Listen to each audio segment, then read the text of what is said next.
नमस्कार। एक बार फिर से आप सभी का बहुत बहुत स्वागत है परीक्षा वर्ल्ड के इस यूट्यूब चैनल में।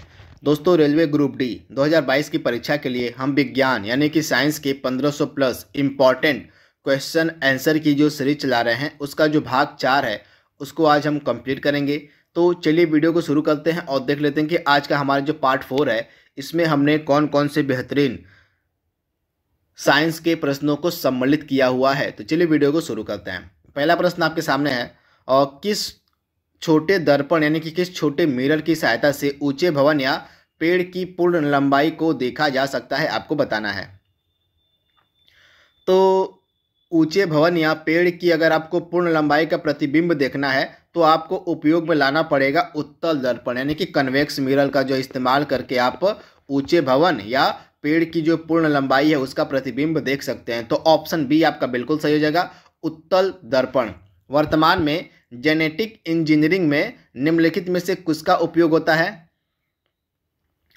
तो प्रेजेंट टाइम में आपका जो जेनेटिक इंजीनियरिंग है इसमें जो इस्तेमाल होता है, प्रयोग होता है प्लाज्मिड। किसका? तो प्लाज्मिड का ऑप्शन आपका यहाँ पे जो बी है यहाँ पे बिल्कुल सही हो जाएगा। आप इसे याद कर लीजिएगा, ऑप्शन बी। अगला प्रश्न आपके सामने है, निम्नलिखित में से कौन सा एक युग्म जो है आपका सुमेलित नहीं है? सुपर इंपॉर्टेंट प्रश्न।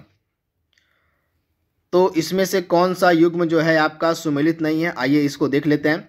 तो इसमें से आपका देख लीजिए, टिटनेस जीवाणु जनित रोग है, बिल्कुल सही जवाब है। टिटनेस जो होता है यह जीवाणु यानी कि बैक्टीरिया से फैलने वाला रोग है, बिल्कुल सही है। रूबेला आपका वायरस यानी कि विषाणु जनित रोग है, बिल्कुल सही है। मलेरिया आपका प्रोटोजोआ जनित रोग है, बिल्कुल सही है। लेकिन आपका जो हीमोफीलिया है यह कृमि जन्य रोग ना होकर यह आनुवांशिक रोग है। कैसा रोग है? तो आपका जो है जन्मजात रोग मान लीजिए इसको हम जन्मजात रोग भी कहते हैं हीमोफीलिया को। तब इसे याद देखिएगा, ऑप्शन डी आपका यहाँ पे सुमेलित नहीं था। जन्मजात रोग में कौन कौन से रोग आते हैं? तो जैसे आपका हो गया हीमोफीलिया रोग हो गया, इसके बाद हृदय में कुछ विकार आते हैं, इसके अलावा आपका वर्णांधता जो है आपका यह भी आपका जन्मजात रोग ही है। तो आप इसे याद रखिएगा, ऑप्शन आपका डी यहाँ पे सुमेलित नहीं था। हीमोफीलिया यहाँ पे जन्मजात रोग होना चाहिए था। अगला प्रश्न आपके सामने है, मिनी माता जो रोग होता है किसके कारण होता है? तो मिनी माता रोग होता है आपका पारा के कारण, यानी कि ऑप्शन आपका ए यहाँ पे बिल्कुल सही है। पारा के कारण जो है आपका मिनी माता नामक रोग होता है। तो ऑप्शन ए आपका यहाँ पे 100% सही जवाब हो जाएगा। अगला प्रश्न आपके सामने है, निम्नलिखित तत्वों में से कौन सर्वाधिक यौगिक का निर्माण करता है? 100% एग्जाम में पूछा जाने वाला प्रश्न है। तो दिए गए 4 तत्वों में से किसके द्वारा सर्वाधिक यौगिक का निर्माण किया जाता है? तो इसका राइट आंसर हो जाएगा आपका जो कार्बन है। आप ध्यान से याद कर लीजिएगा, कार्बन जो है सबसे ज़्यादा यौगिकों का निर्माण करता है, यानी कि ऑप्शन आपका डी यहाँ पे बिल्कुल सही है। जो आपका कार्बन है, कार्बन के द्वारा सर्वाधिक यौगिकों का निर्माण किया जाता है। तो इसके बारे में आपको याद रखना, ऑप्शन जो आपका यहाँ पे डी हो जाएगा, बिल्कुल सही जवाब हो जाएगा कार्बन। अगला प्रश्न आपके सामने है, मधुमक्खी के डंक मारने पर निम्नलिखित में से किस पदार्थ के उपयोग से हमें आराम मिलता है? यानी कि मान लीजिए मधुमक्खी अगर आपको डस लेती है, डंक मार देती है, तो इसमें से कौन सा पदार्थ आप लगाएंगे तो आपको आराम मिलेगा? तो राइट आंसर आपका क्या हो जाएगा? Baking soda. बेकिंग सोडा लगाने से आपको आराम का अनुभव महसूस होता है। तो आप इसे याद रखिएगा, ऑप्शन आपका डी यहाँ पे बिल्कुल सही हो जाएगा, बेकिंग सोडा के इस्तेमाल से। अगला प्रश्न आपके सामने है, निम्न में से कौन सा रोग वायरस यानी कि विषाणु से नहीं होता है? सुपर इंपॉर्टेंट प्रश्न। तो दिए गए 4 रोगों में से कौन सा रोग आपका विषाणु जनित यानी कि वायरस जनित रोग नहीं है? तो इसमें से पोलियो आपका विषाणु से होता है, गलसुआ बीमारी आपकी विषाणु जनित है, रेबीज आपका विषाणु जनित है, लेकिन आपका जो टाइफाइड है यह बैक्टीरिया से होता है। किससे होता है? तो टाइफाइड आपका बैक्टीरिया यानी कि जीवाणु से होने वाला रोग है। तो ऑप्शन आपका बी यहाँ पे बिल्कुल सही हो जाएगा। आप इसे नोट डाउन कर लीजिएगा। मानव रोग से रिलेटेड प्रश्न आपके एग्जाम में पूछे जाएंगे, इसी कारण से इन प्रश्नों को मैंने इस वीडियो में सम्मिलित किया हुआ है। तो इसमें से आपकी जो 3 बीमारियां हैं, रेबीज हो गया, गलसुआ हो गया, और इसके बाद आपका हो गया रेबीज, गलसुआ और पोलियो, ये तीनों आपकी कौन सी बीमारियां हैं? तो विषाणु जनित बीमारियां हैं। लेकिन आपका जो टाइफाइड है वह आपका बैक्टीरिया जनित बीमारी है। तो इसके बारे में आपको याद रखना है, भूलना नहीं है। ऑप्शन आपका बी यहाँ पे बिल्कुल सही हो जाएगा, टाइफाइड जो है आपका विषाणु से नहीं होता है। अगला प्रश्न आपके सामने है, निम्नलिखित में से कौन सा एक कृमि जन्य रोग नहीं है? आपसे पूछा जा रहा है कि इसमें से कौन सा वॉर्म यानी कि कृमि जन्य रोग नहीं, आपसे पूछा जा रहा है। तो इसमें से टिटनेस आपका कृमि जन्य रोग नहीं है। टिटनेस जो है आपका किससे फैलता है? टिटनेस आपका फैलता है जीवाणुओं से, जीवाणु जनित रोग है आपका। टेटनस जो है आपका जीवाणु यानी कि बैक्टीरिया से होता है। बाकी आपके जो तीनों हैं, फाइलेरिया हो गया, टीनिएसिस हो गया, एस्केरिएसिस हो गया, ये तीनों बीमारियां आपकी किससे फैलती है? तीनों बीमारियां आपकी फैलती हैं और कृमिजन्य से, लेकिन आपका जो टेटनस है वो जीवाणु से फैलता है। तो ऑप्शन आपका ए यहाँ पे बिल्कुल सही हो जाएगा, टेटनस। अगला प्रश्न आपके सामने है, निम्नलिखित में से कौन सा कथन गलत है? तो इसमें से आपका जो पहला कथन है वही गलत दिया गया है। आपने अगर ध्यान से पढ़ा होगा रक्त के बारे में, तब पहला ही कथन आप गलत मान देंगे। तो पहला ही कथन आपका गलत भी है, क्योंकि रक्त जो होता है इसका पीएच मान होता है 7.35 से लेकर 7.45 के मध्य होता है। तो इस प्रकार से हमारा रक्त क्या हो गया? हमारा रक्त होता है क्षारीय। क्या होता है? तो इस प्रकार से हमारा रक्त क्षारीय होता है। तो यहाँ पे रक्त अम्लीय दिया है, तो आपका पहला ही कथन गलत है और बाकी तीनों आपके कथन जो है सही दिए गए हैं। पित्त रस का स्राव आपका यकृत यानी कि लिवर से होता है, बिल्कुल सही है। अमाशय रस में HCl होता है, बिल्कुल सही है। पित्त रस जो होता है हमारा यह भी क्षारीय होता है। तो तीनों कथन आपके बिल्कुल सही दिए गए, लेकिन आपका जो पहला कथन है रक्त अम्लीय होता है, यह बिल्कुल ही गलत है, क्योंकि रक्त मानव रक्त होता है, क्षारीय होता है। अगला प्रश्न हमारा है, प्रकाश संश्लेषण में पौधे कौन सी गैस का अवशोषण करते हैं? तो इंपॉर्टेंट प्रश्न है आपका। जो प्रकाश संश्लेषण होता है इसमें पौधे कौन सी गैस का अवशोषण करते हैं? तो इसमें जो है कार्बन डाइऑक्साइड का अवशोषण कर पौधे जो होते हैं अपना क्या बनाते हैं? अपना भोजन बनाते हैं, तथा इनके द्वारा जो है कार्बन डाइऑक्साइड का अवशोषण किया जाता है और ऑक्सीजन का क्या किया जाता है? तो निष्कर्षण, ऑक्सीजन को वातावरण में बाहर करते हैं। तो आप इसे याद देखिएगा, इसी कारण से जो प्रकाश संश्लेषण की क्रिया है काफ़ी ज़्यादा इंपॉर्टेंट मानी जाती है। तो आप इसे याद देखिएगा, ऑप्शन आपका ए यहाँ पे बिल्कुल सही हो जाएगा, कार्बन डाइऑक्साइड का अवशोषण करते हैं। तो इसके बारे में आपको याद रखना है। अगला प्रश्न आपके सामने है, मनुष्य की आंख पर किसी वस्तु का जो तस्वीर है कहाँ पर बनती है? तो रेटिना पर। रेटिना पर जो है आपका और तस्वीर बनता है मनुष्य की आंख पर। तो आप इसे याद देखिएगा, रेटिना यानी कि ऑप्शन आपका डी यहाँ पे बिल्कुल सही हो जाएगा। एक पिंड का भार अधिकतम कहाँ पर होगा? तो एक पिंड का जो भार होता है वो अधिकतम देखने को मिलेगा वायु में, यानी कि ऑप्शन आपका ए यहाँ पे बिल्कुल सही, वायु में जो है एक पिंड का भार अधिकतम देखने को मिलेगा। तो इसके बारे में आपको याद रखना, ऑप्शन आपका ए यहाँ पे बिल्कुल सही हो जाएगा। अगला प्रश्न आपके सामने है, उत्प्लावकता का सिद्धांत किसने दिया था? 100% एग्जाम में पूछा जाने वाला प्रश्न है। तो उत्प्लावकता का सिद्धांत किसके द्वारा दिया गया था? तो इस प्रश्न का हमारा जो राइट आंसर है वो हो जाएगा आपका ऑप्शन डी, आर्किमिडीज। आर्किमिडीज के द्वारा जो है आपका उत्प्लावकता का जो है सिद्धांत दिया गया था। तो ऑप्शन आपका डी यहाँ पे 100% सही जवाब हो जाएगा। निम्नलिखित में से कौन सा आहार नाल का सबसे लंबा भाग है? आपको बताना है कि जो हमारी आहार नाल होती है इसका सबसे लंबा भाग कौन सा होता है? तो राइट आंसर आपका क्या हो जाएगा? तो आपका जो राइट आंसर है हो जाएगा क्षुद्रांत। क्षुद्रांत को हम छोटी आंत भी कहते हैं, तो छोटी आंत कह लीजिए या तो आप क्षुद्रांत कह लीजिए। यह आहार नाल का सबसे लंबा भाग होता है। तो आप इसे याद देखिएगा, ऑप्शन आपका डी यहाँ पे बिल्कुल सही हो जाएगा, क्षुद्रांत। तो आप इसे याद रखिएगा, 100% एग्जाम में पूछा जाने वाला प्रश्न है। अगला प्रश्न आपके सामने है, और केल्विन पैमाने पर यहाँ पे पूछा जा रहा है, जो केल्विन पैमाना होता है उस पर मनुष्य के शरीर का सामान्य ताप कितना होता है?